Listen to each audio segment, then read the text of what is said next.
Jamaah salat subuh dan insyaallah dimuliakan Allah Subhanahu wa taala.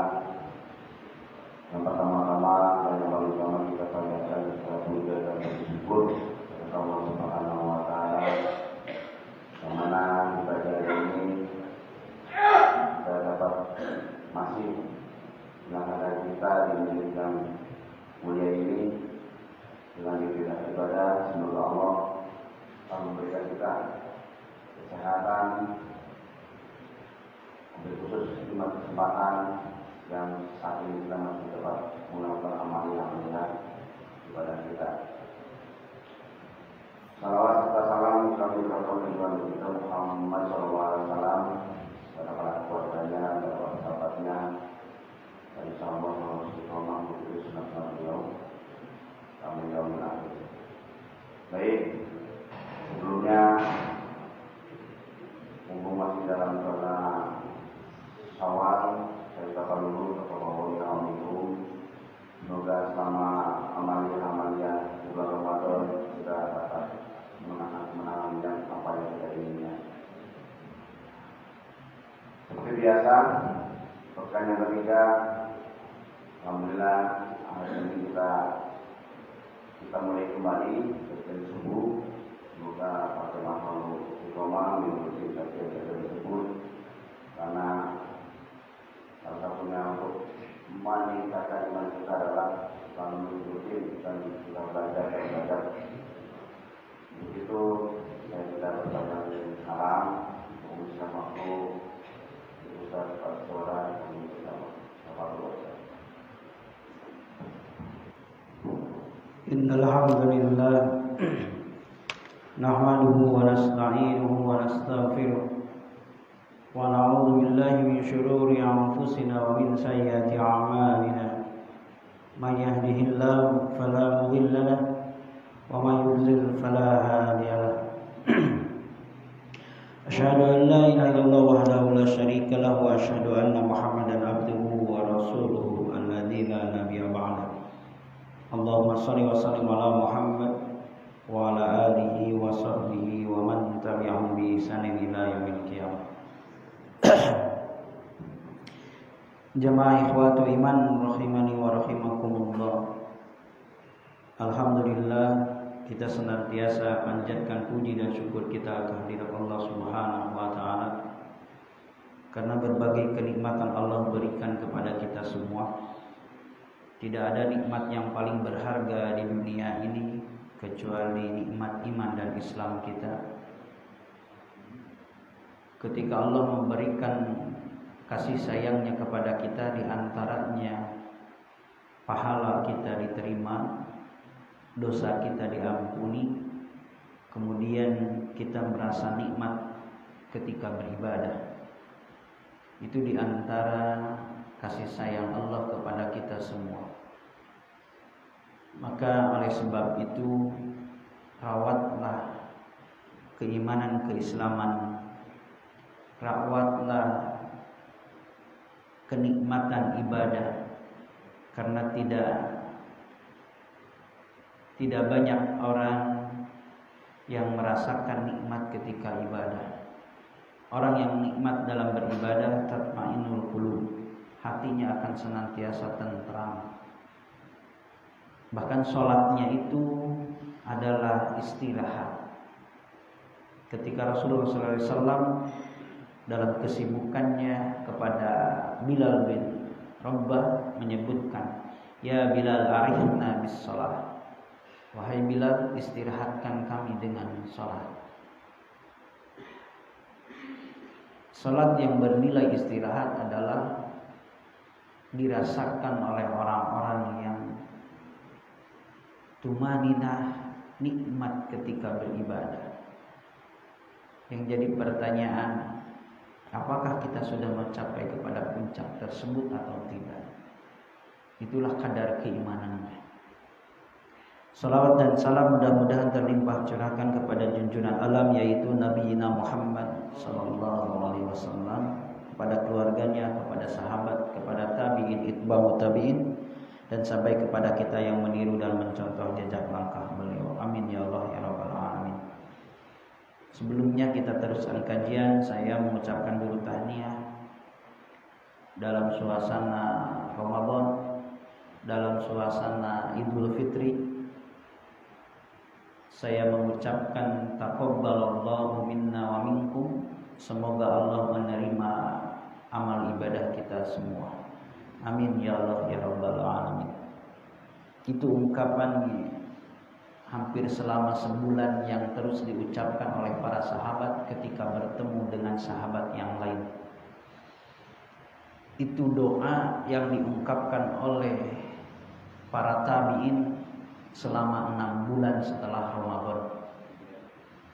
Karena penting bagi kita diterimanya amal soleh. Dalam surat Al-Maidah, innama yataqabbalallahu minal muttaqin. Sesungguhnya yang diterima oleh Allah itu hanya dari orang-orang yang bertakwa. Nah, ini yang harus kita terus panjatkan. Ya Allah, terimalah ibadah kita. Ya Allah, terimalah ibadah kita.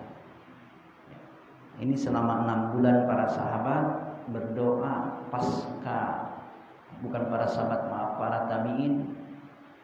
Dalam kitabnya Imam Ibnu Rajab Al-Hambali, selama 6 bulan pasca Ramadan berdoa supaya amal ibadahnya diterima.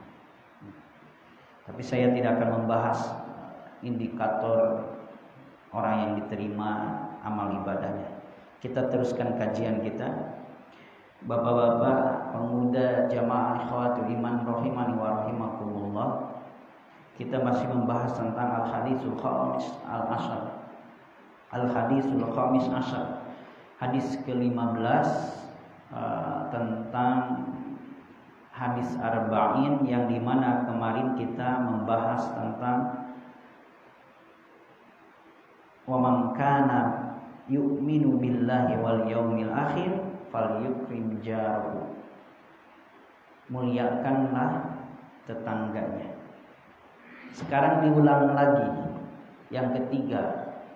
Kemarin itu falyakul khairan aw liyasmut, kemudian yukrim jarahu. Sekarang diulang lagi wa man kana yu'minu billahi wal yaumil akhir falyukrim dhaifahu.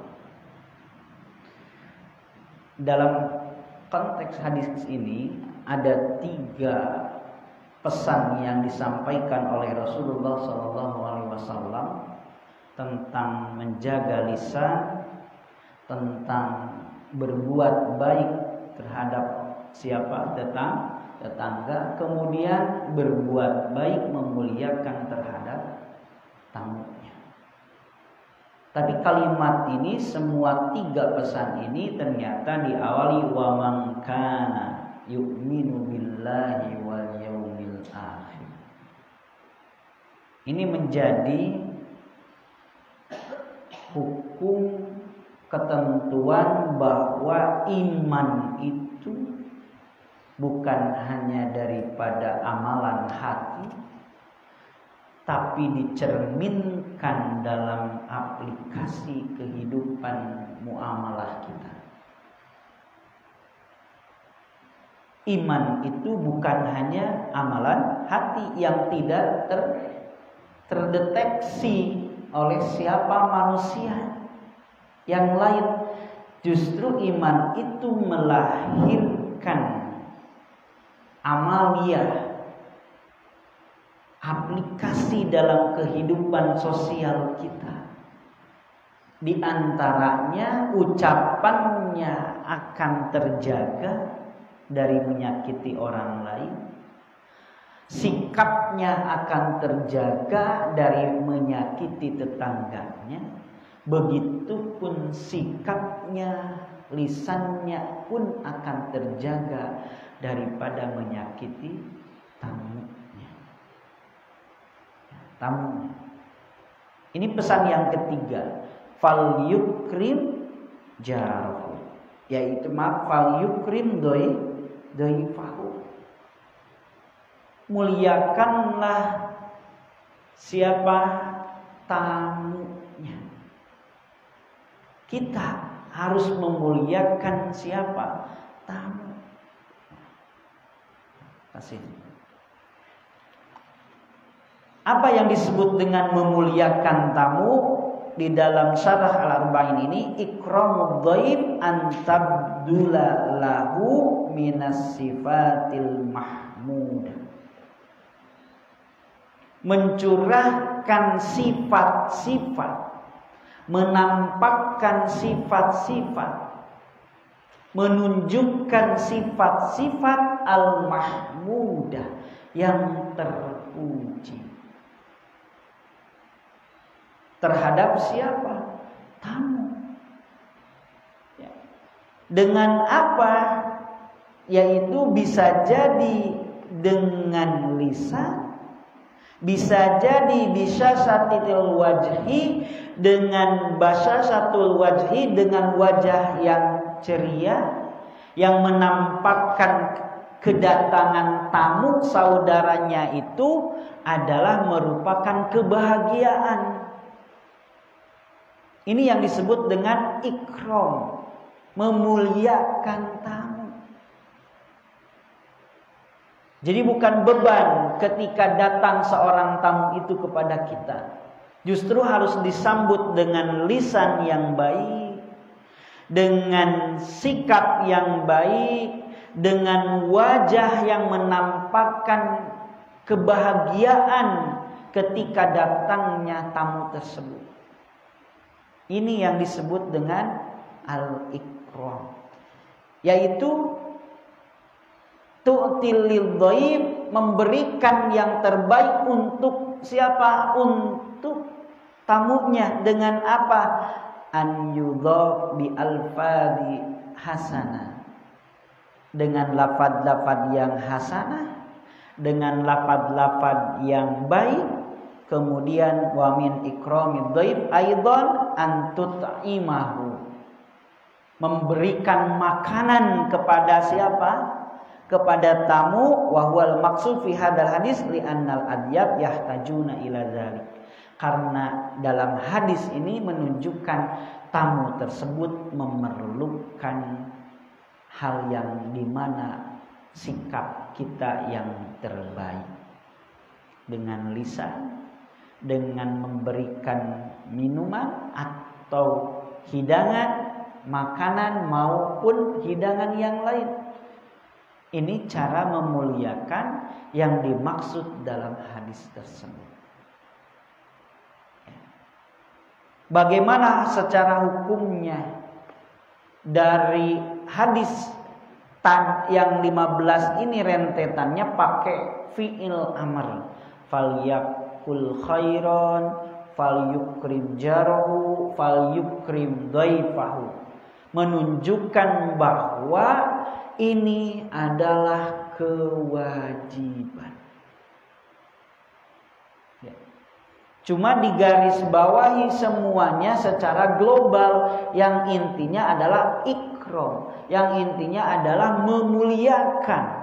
Adapun bentuk memuliakan itu terserah. Ya, terserah. Nanti kita akan jabarkan. Kulluha awamir wahiya 'alal wujub wa ikramud dhaif wajibun. Semuanya menggunakan kata perintah, lam amr, lam perintah, maka ini menunjukkan lil wujub, untuk kewajiban. Begitupun memuliakan tamu itu adalah wajib. Memuliakan tamu itu wajib. Apalagi sudah diberitahukan dari awalnya. Pak, saya mau berkunjung ke situ, apakah Anda di rumah? Oh iya, insya Allah ada. Silakan mampir. Nah, berarti kita diantara memuliakan, sesuaikan dengan kebiasaan itu. Silakan. Itu wajib memuliakan. Ya, wajib memuliakannya. Dengan apa? Di antaranya dengan memberikan minum atau menghidangkan suatu hidangan. Kecuali di bulan apa? Puasa. Ya, kecuali di bulan puasa. Kalau puasa sunnah, ya kita tanya dulu aja, masih puasa atau puasa tidak? Kalau tidak, nanti istri saya akan masak misalkan. Nah, gitu kan. Kalau Nabi Ibrahim biasanya memotong anak sapi bukan anak kambing lagi, anak sapi. Kalau bapak-bapak di sini motong apa? Bebek, angsa ya. Nah ini ya, di antara ikromnya. Bagaimana ikromnya? Di sini dikatakan bahwa wadiyafatu salah satu ayyamin. Ini mencakup tamu itu batasannya 3 hari 3 malam.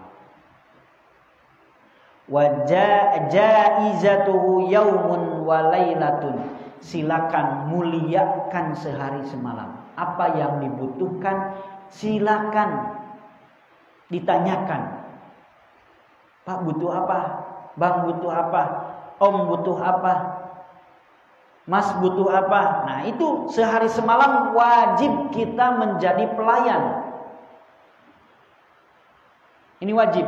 Maksud wajib di sini yang mana? Yang dibutuhkan oleh tamu.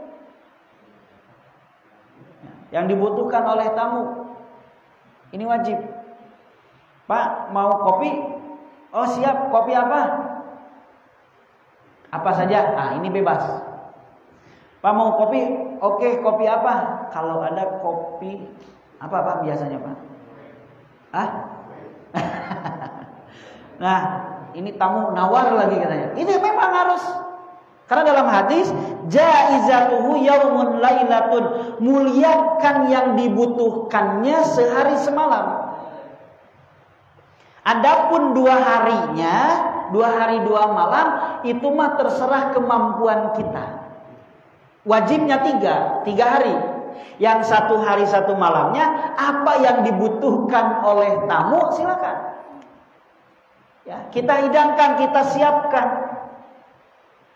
Yang 2 hari 2 malamnya, kan ini 3 hari nih batasannya. 3 hari 3 malamnya wajib bagi tuan rumah hanya menghidangkan apa yang ada di dalam rumah kita, tidak apa-apa, tidak menjadi dosa. Walaupun kemauan tamu itu tidak ada, tidak kita tedunin. Nah, gitu. Adapun setelah 3 hari 3 malam, fama ba'da dzalika fahuwa shadaqatun. Adapun setelah 3 hari 3 malam, shadaqah. Itu mah shadaqah. Kenapa Pak? Sehari semalam lebih 3 hari 3 malam Rasul menyebutkan shadaqah. Ternyata sifatnya sunnah. Berarti yang 3 hari 3 malam wajib. Ini etika dalam memuliakan tamu. Ternyata bukan hanya untuk tuan rumah saja. Ini untuk tamunya pun sama. Ada etikanya. Ada batasannya. Yaitu batas bertamu dilayani itu berapa? 3 hari 3 malam. Adapun untuk lebih daripada itu ngambil sendiri saja. Ya, ngambil sendiri saja atau berbiaya sendiri. Jadi tuan rumah shadaqah hukumnya sunnah ketika sudah 3 hari 3 malam. Gak usah dipaksain lagi gitu. Gak usah dipaksakan lagi. Ya. Ini dalam hadis yang lain riwayat Imam Bukhari, Muslim dalam hadis Abu Syarih Al-Aduwi. Kata ulama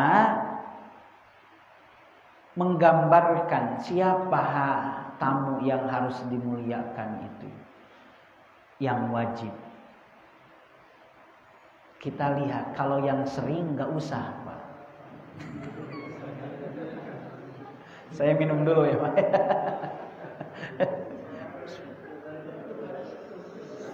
Panas. Kalau yang terlalu sering itu bukan tamu lagi gitu. Maksudnya tadi tidak menjadi kewajiban. Tidak menjadi kewajiban. Ini mah tiap minggu ada aja tiap pekan itu. Pak, saya ke sana ya. Pak Hasto, saya ke sana ya. Oh iya siapa? Ini kok jadwal ya Pak ya? Jadwal ya. Kalau saya ke sini tamu bukan Pak. Ini dimuliakan, airnya luar biasa, ada 2 gitu kan. Cuma satu lagi kopi susu gak ada itu. Nah ini Pak, yang pertama. Jadi yang wajib itu ketika betul-betul membutuhkan. Ini digambarkan oleh dalam kitab ini adalah ahlul qura wa man kana fi atrafil qura. Orang yang di mana di ujung, di pesisiran perkampungan, yang dari kota ke kampung jauh perjalanan dan lain sebagainya. Nah itu wajib. Adapun kalau sesama yang tadi hak tetangga atau yang lainnya itu bukan tamu lagi satu kampung karena sering. Nah itu tidak menjadi hukum wajib. Cuma sedekah saja. Ya. Tapi kata Rasul, jangan sepelekan sedekah walaupun dengan segelas air. Dalam hadis lain, jangan sepelekan walaupun dengan kaki kambing. Kalau di kita kaki kambing itu apa? Atau paha kambing itu suatu yang berharga. Ya, suatu yang berharga. Ini dalam etika. Bagaimana tamu boleh tidak merepotkan tuan rumah? Boleh tidak? Boleh tidak? Kalau di Sunda semah ngahesekeun ngahesekeun tuan rumah. Jadi semah ya. Semah. Tahu Pak ngahesekeun? Menyusahkan tuan rumah itu semah disebutnya. Nah, jadi bagaimana tamu itu boleh tidak? Nah, kita nanti beradab tamunya. Ini diantaranya dulu. Bagaimana kita memuliakan tersebut, memuliakan orang-orang yang bertamu itu, kita tunjukkan dengan lisan, dengan sikap, dengan wajah yang sangat penuh riang. Penuh dengan keriangan. Dengan apa? Di sini dikatakan yuqdimu lidhaif ma taisar lahu. Yang wajib itu dahulukan dengan hal yang mudah. Jangan memberatkan. Seperti apa? Ma yut'imuhu huwa wa ahluhu. Memberikan makan sama dengan yang di keluarga kita makan. Bapak-bapak kalau makan biasa, makan apa di rumah? Di sini di Al-Furqan Jamaah. Nasi uduk. Nah, betul, nasi uduk ya. Nah, nasi uduk itu biasa, maka jangan kita cari yang luar biasa. Yang wajib itu apa yang mudah, jangan sampai membebankan. Yang biasa dulu. Wala yajibu 'alaihi ayatakallifa lahu fid dabhin. Jadi tidak wajib bagi seseorang untuk memotong. Ya, motong apa? Itu mah terserah, mau motong kelinci, motong angsa, motong bebek, motong ayam, motong kambing dan lain sebagainya, itu tidak menjadi kewajiban. Yang biasa saja kita makan. Gitu maksudnya Pak. Jadi yang didahulukan yang mana? Yang kita mudah saja, taisir, yang kita mudah. Aw yatakallafu ta'am kasir, atau menyediakan makanan yang besar. Tamunya 3 orang, ini porsinya 7 orang karena kelihatan capek katanya perjalanan. Ini pasti lahap sekali makannya. Nah, jangan sampai memberatkan seperti itu maksudnya. Kalaupun tidak ada kemampuan, kalaupun ada kemampuan silakan. Ya, silakan. Aw ma asbaha dzalika, atau yang serupa seperti itu. Falladhi yajibu ma yut'imuhu bihi wa yasudu auzatu hadad dhaif. Jadi intinya adalah kita sesuaikan dengan kemampuan kita. Cuma dalam menjamu itu Pak, itu kan namanya sedekah. Ternyata orang yang sedekah itu, saya gambarkan dulu, ada 3. Wa yunfikuna wa mimma razaqnahum yunfikun. Apa wa mimma? Sebagian kecil. Ada orang yang infak, yang sedekah dengan sebagian kecil. Kalau 200.000, infaknya 2.000, 3.000, 5.000, itu sebagian kecil. Itu sebagian kecil. Ada orang yang berinfak, bersedekah sebagian kecil. Yang kedua, ada orang yang infak, yang bersedekah dengan suatu hal yang dicintai. Ya. Wa yut'imuna ta'ama ala hubbihi miskinan wa yatiman wa asiro. Ada yang memberikan makanan yang dicintainya. Kita juga lagi makan itu. Ternyata orang mau, maka kita memberikan makanan, padahal yang kita itu sedang kita makan. Nah, ada orang yang seperti itu. Ada orang yang seperti itu. Jadi membagi, bisa jadi setengahnya, bisa jadi orang lain yang lebih besar. Ini yang kedua. Jadi ada yang memberikan infak sedekah itu dari sebagian hartanya, ya. Jadi kalau dilihat stoknya juga masih banyak. Kita memberikan kepada tamu itu, kita pun stoknya masih banyak. Yang kedua, ada yang dicintai. Jadi kalau ini bisa dibagi-bagi. Untuk kami tuan rumah ada, untuk tamu pun ada. Jadi kita tidak punya stok misalkan. Nah, itu adalah ala hubbihi. Yang ketiga. Wa yusiruna ala anfusihim walau kana bihim khasasah. Ada orang yang mendahulukan orang lain daripada dirinya, walaupun keadaan dirinya adalah khasasah. Apa khasasah? Susah. Ada gak yang infak orang lagi susah? Ada tidak? Bapak-bapak jamaah Al-Furqan kayaknya ini. Kalau yang tadi digambarkan sebagian kecilnya, kita masih banyak. Ada yang kedua adalah ya 50-50 bisa jadi, atau lebih agak banyak tapi kita masih kebagian. Yang ketiga, mendahulukan orang lain walaupun dirinya tidak punya.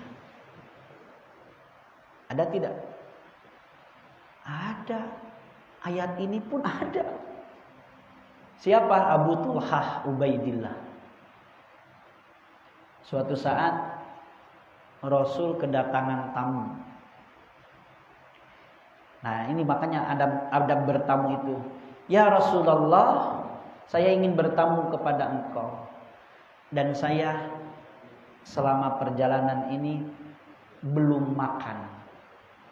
Jadi Pak boleh pesan kepada tuan rumah. Kalau bapak-bapak ke Garut, pesan saja ke saya. Ustaz, saya mau ayam kampung, kambing guling, ya. Silakan, nanti saya bawa kambing orang, suruh guling-guling aja di tanah gitu. Nah, misalkan itu boleh. Ya Rasulullah, saya belum makan. Rasul tidak langsung menolak. Rasul datang kepada Aisyah, ya Aisyah, ada tamu, adakah yang kita pasak, yang kita masak? Apa kata Aisyah? Tidak ada. Ke istri yang lain. Ini luar biasa.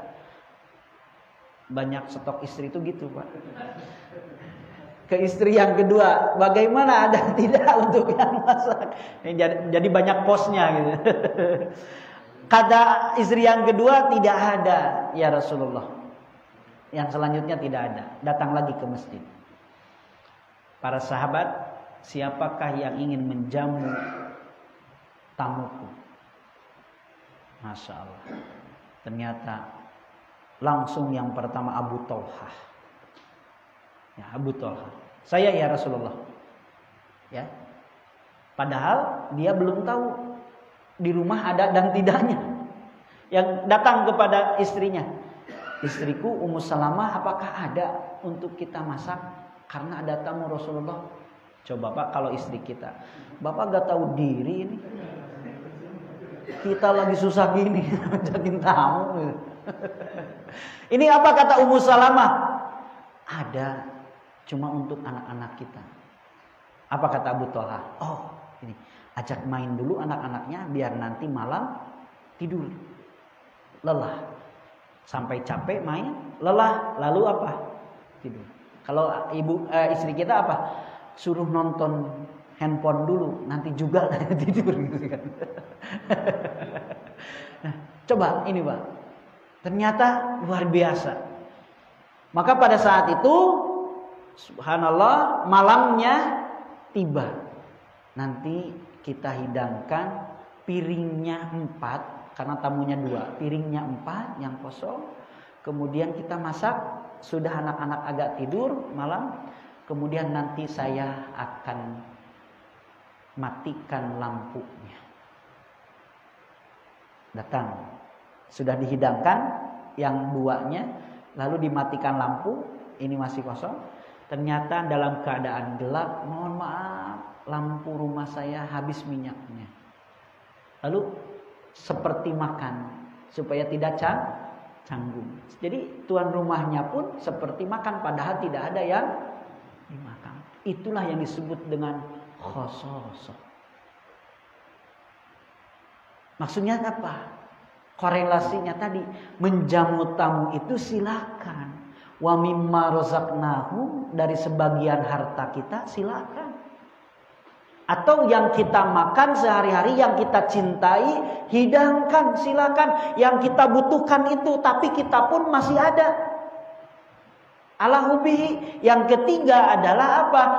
Sesuatu walaupun kita tidak tidak mempunyai apa-apa yang kita makan, tapi ada untuk tamu, silakan. Alah, itu yang disebut dengan khososoh.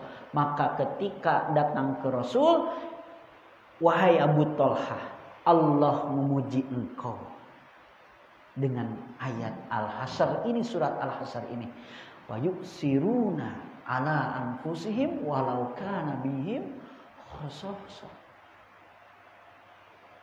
Ini untuk orang-orang Ansor yang dimana para muhajirin dimuliakan. Bahkan bukan hanya ini Pak, orang Ansor menawarkan istrinya. Iya, menawarkan apa? Istrinya. Yang 4 dicerai 2. Untuk apa? Untuk memperbaiki keturunan. Silakan. Masya Allah. Bapak berbagi kasih sayang gimana? Ya stoknya 1 ya Pak ya. Kalau di sini istri ya. Ikatan suami takut istri gitu. Nah ini Pak.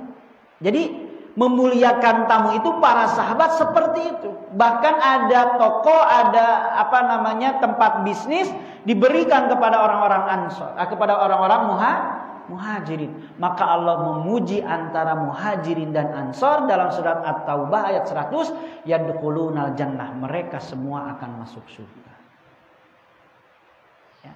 Ya tamu itu ibaratkan orang muhajirin. Bagaimana siapa Nabi Ibrahim alaihi salam ketika kedatangan tamu, hidangan hamlun lahmun, daging itu dihidangkan. Ya, yang terbaik itu Pak. Untuk siapa? Untuk tamunya. Kita etikanya ketika kedatangan tamu itu sangatlah menjadi keberkahan buat tuan rumah. Saya masih mengkaji hadisnya ini. Hadisnya antara sahih dan dhaifnya. Saya ceritakan saja tapi tidak menentukan hadis ini. Ya Rasulullah, saya mempunyai istri yang berat, susah kalau kedatangan tamu itu. Agak pelit gitu. Apa kata Rasulullah? Sampaikan kepada istrimu, kami akan datang bertamu ke rumah. Ketika datang ya disuguhin biasa, betul apa yang digambarkan oleh suaminya. Ya, oleh suaminya. Jadi Pak, bercurhat kepada orang itu harus tepat sasaran. Ya, ke Rasul maka menjadikan solusi. Ya, kalau kita mah udah ceraikan saja, yang gitu mah. Ini menjadikan solusi tepat. Apa kata Rasul ketika bertamu? Lalu lihatlah ketika tamu itu sudah pergi. Ternyata ini saya masih mengkaji itu kan. Ternyata di belakang tangan Rasul ketika pulang dari rumah orang tersebut ada ular hitam. Ya, gambaran itunya. Dalam hadis itu disebutkan juga ketika tamu datang kemudian keluar rumah dari tuan rumah itu, tamu membawa dosa tuan rumah.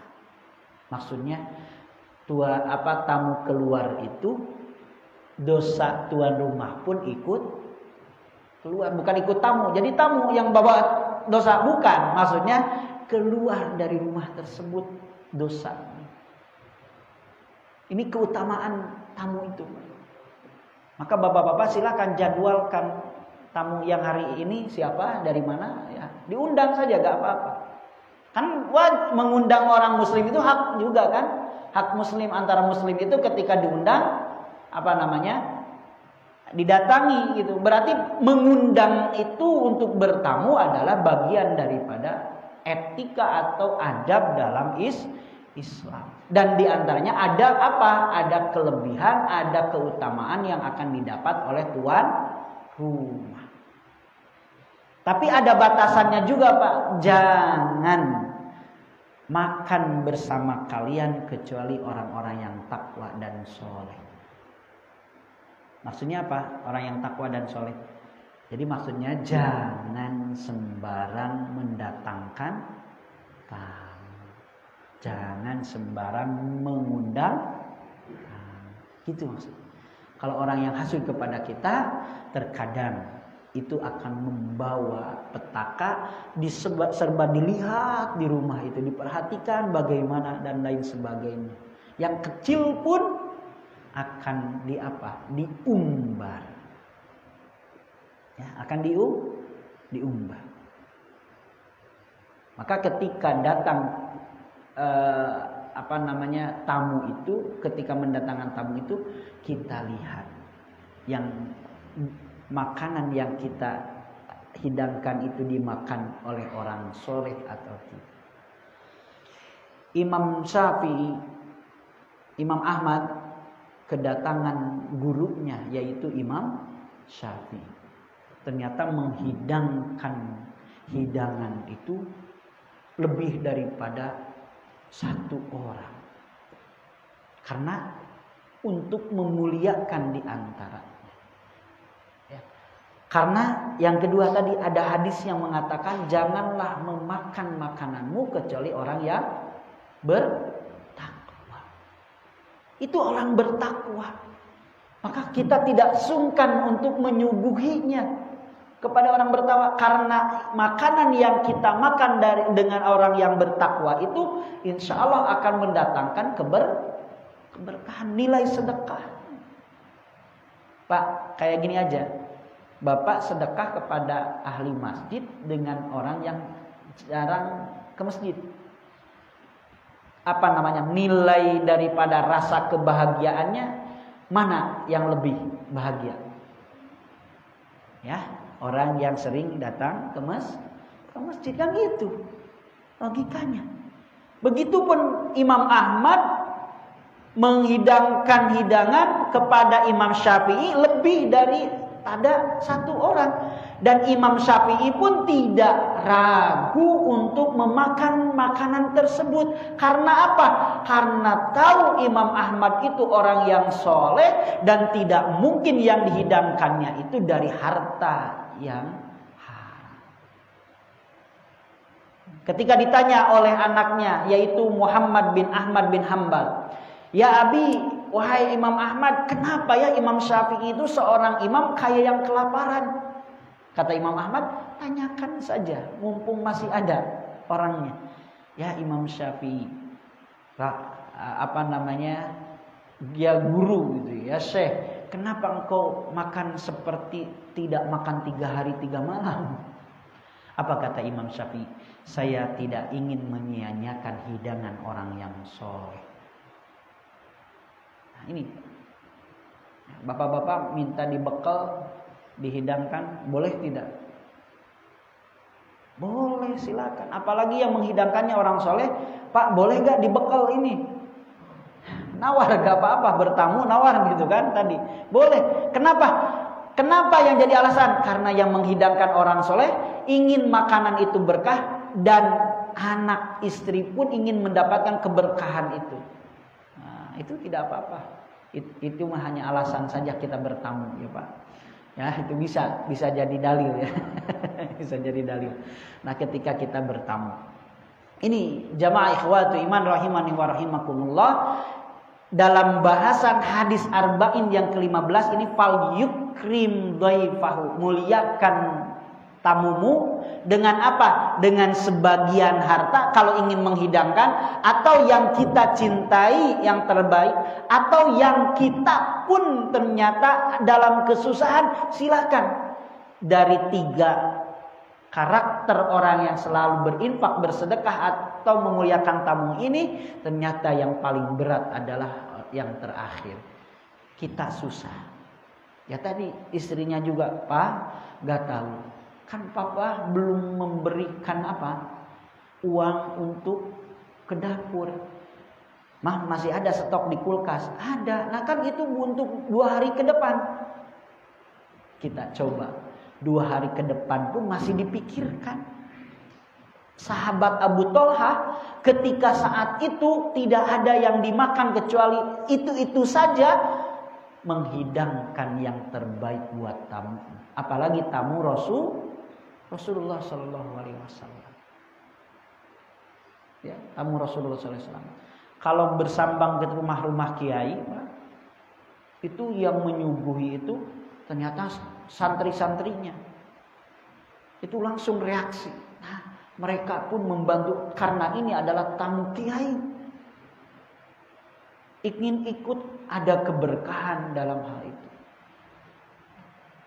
Ini cara kita sebagai tuan rumah. Bagaimana cara kita sebagai tamu? Yang pertama, kita bertamu itu adalah cara untuk mengeratkan silaturahim.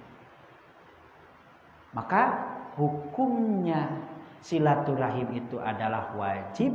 Fasilitas untuk seperti itu, untuk mendekati kepada hal yang wajib itu, nantinya bisa hukumnya wajib. Bertamu itu bisa hukumnya wajib. Ya, ini umum. Asal dalam konteks untuk mengeratkan silatur. Ini niat yang pertama. Niat yang pertama. Ada gak yang tidak untuk bersilaturahim? Ada. Untuk apa? Untuk sarapan pagi ada. Ada gak? Saya ingin bertamu nih pagi-pagi ke sana. Kenapa? Wah ini waktunya makan sarapan pagi. Nah ada niat untuk dunia. Ada juga niat untuk supaya dikasih. Ada. Maka niat yang jadi tolak ukur itu akan menaikkan atau akan menjadikan setiap langkahnya menjadi pahala. Maka kita adab bertamu itu niat yang paling utama. Apalagi memberikan kabar gembira. Lihat dalam sebuah ayat surat Al-Hijr ayat 51-54, wa nabbihum an dhaifi Ibrahim. Dan kabarkanlah wahai Muhammad kepada mereka tentang dhaifi Ibrahim. Siapa? Dhaifi Ibrahim, tamunya Nabi Ibrahim.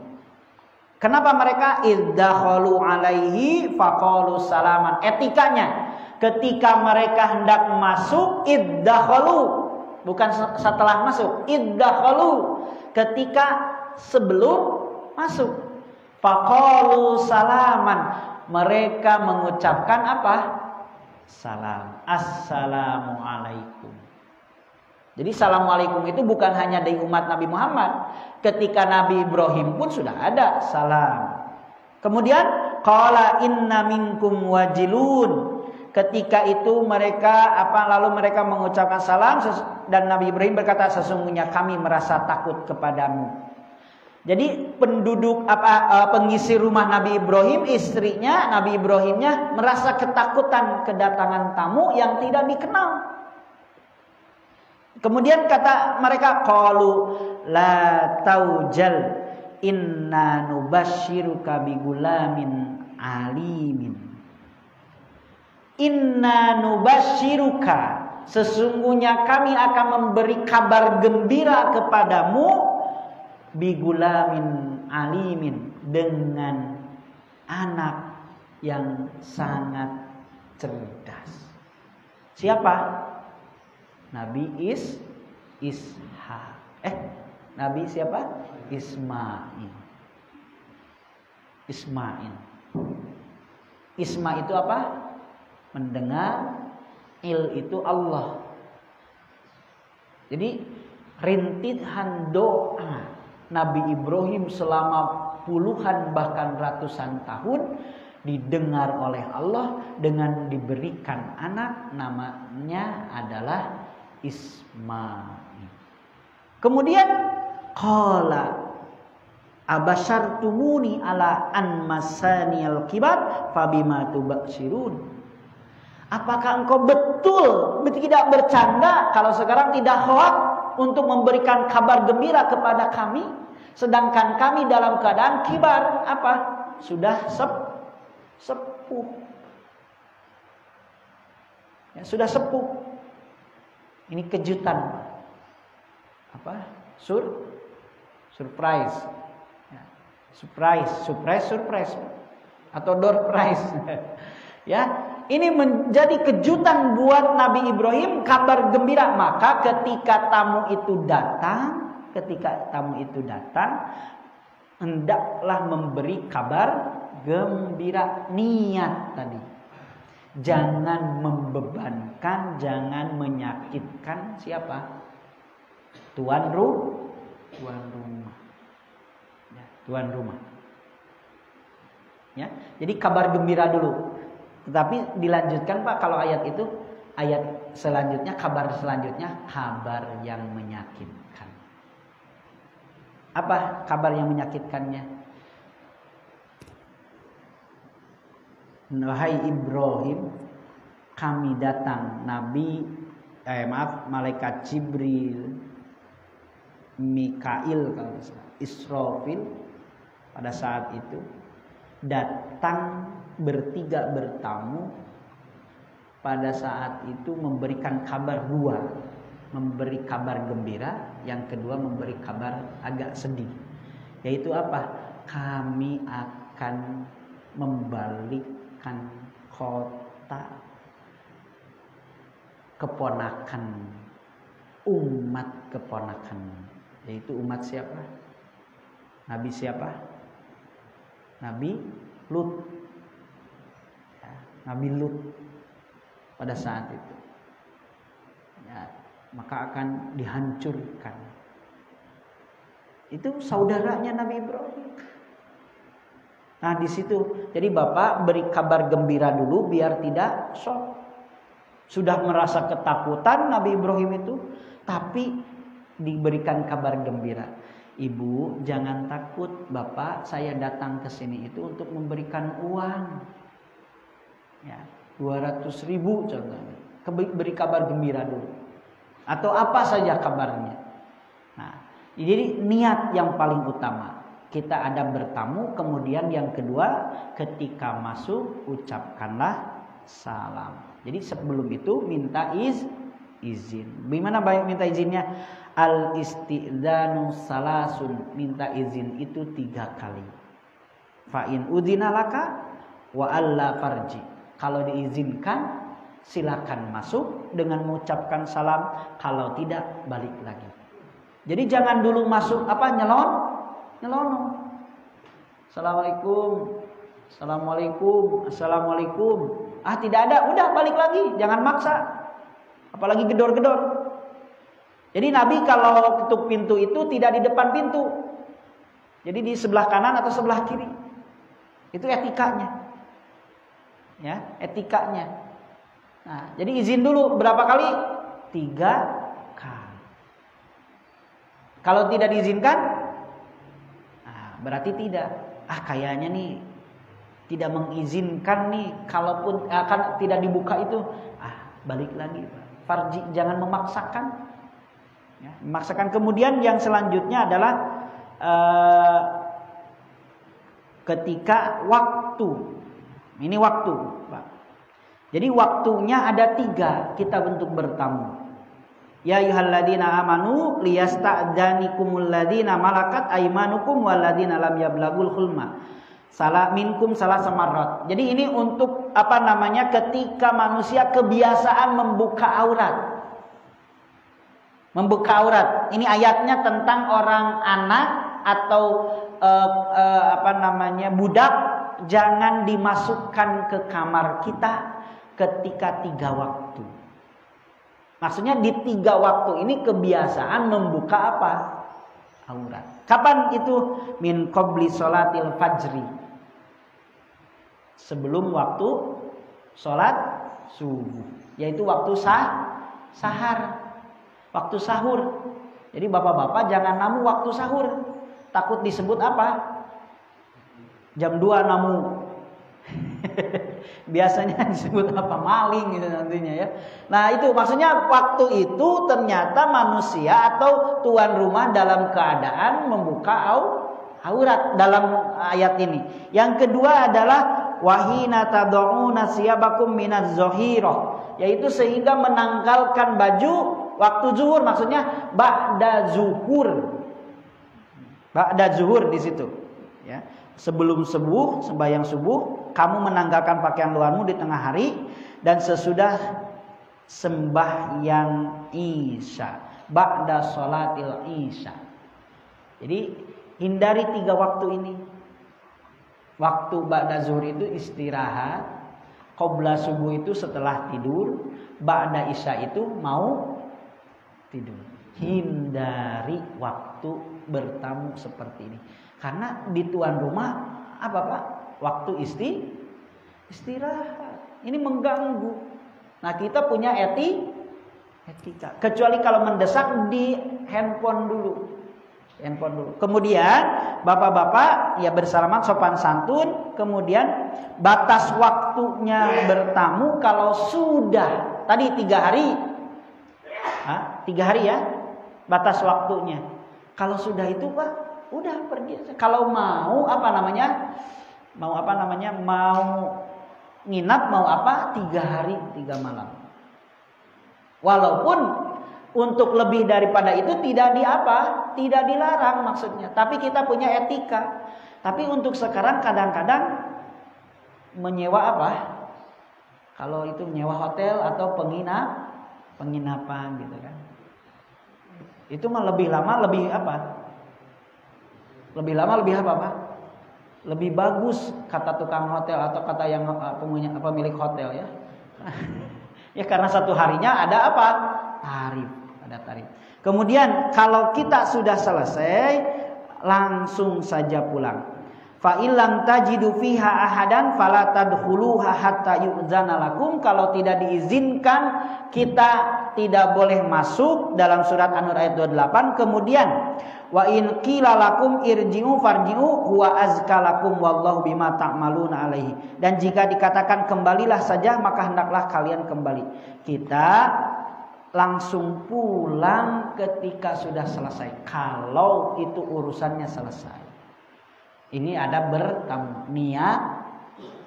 Yang kedua meminta izin sampai berapa kali? 3 kali, mengucapkan salam, untuk kemudian bersalaman, kemudian dalam etika sopan santun, dan kemudian batas waktu itu kita harus perhatikan. Itu adab etika dalam kita bertamu. Dalam surat An-Nur ayat 28, kemudian dalam surat An-Nur ayat 58 itu dibahas, dicantumkan dalam ayat, begitupun dalam hadis, berarti menunjukkan muamalah itu bagian daripada rukun iman atau bagian daripada keimanan. Ini Bapak jamaah, Ibu jamaah ikhwatu iman rahimani wa rahimakumullah. Hadis nomor 15 kita selesai tentang yukrim dhaifahu, muliakan tamu. Dengan apa? Dengan lisan, dengan sikap, dengan wajah yang menunjukkan kebahagiaan. Wajib kita melayani berapa hari? 3 hari 3 malam. Wajib kita bertamu pun 3 hari 3 malam. Ya, etika itu harus kita jaga. Kemudian kita bagaimana memuliakannya, silakan berikan yang terbaik. Jangan memaksakan, mastata'tu. Kalaupun misalkan ingin memaksakan memberikan yang terbaik bagi tamu, itu lebih baik. Jadi lebih besar, lebih banyak, lebih bagus, itu lebih baik dari pandangan ketika kita bersedekah atau menjamu. Itu diantaranya kita dalam memuliakan tamu. Dan kita ketika adab bertamu, niatkan dari rumah untuk apa kita bertamu. Yang kedua, karena bertamu ini adalah jalinan silaturahim. Yang kedua adalah kita harus meminta izin dulu. Setelah diizinkan kita masuk, kalau tidak kita pulang lagi. Dan ketika masuk ucapkan salam. Kemudian bersalaman ini bagian daripada musafahah, karena setiap muslim bersalaman akan berguguran dosa-dosa.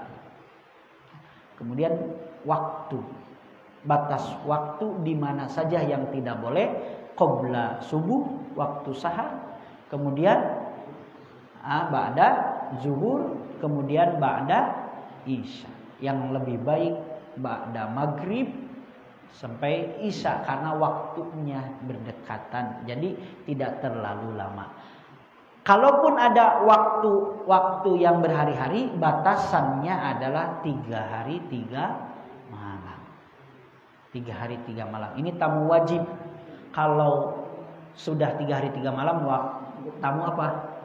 Tamu sunnah gitu ya. Ada tamu wajib, ada tamu sunnah gitu ya. Nah, prioritas yang mana? Yang sesuai dengan kemampuan kita. Demikianlah yang dapat saya haturkan dalam kesempatan ini, dan ini mudah-mudahan bagian ilmu buat kita ketika Imam Nawawi mengarang kitab Syarah Arba'in ini ingin menunjukkan bahwa umat Islam itu umat yang beretika dalam bermuamalah. Bukan hanya iman dalam hati, tapi ketika bermuamalah, bersosial pun ini ada etikanya supaya menjadi insan kamil, manusia yang sempurna, sumulia, syamilun, yang paripurna. Iman, ibadah, sosial itu ternyata mencetak menjadi insan kamil wasamil, iman manusia yang sempurna dan paripurna. Mohon maaf atas segala kekurangannya. Al-afu minkum, aqulu qouli hadza wa astaghfirullaha li wa lakum walhamdulillahirabbil alamin. Assalamualaikum warahmatullahi wabarakatuh.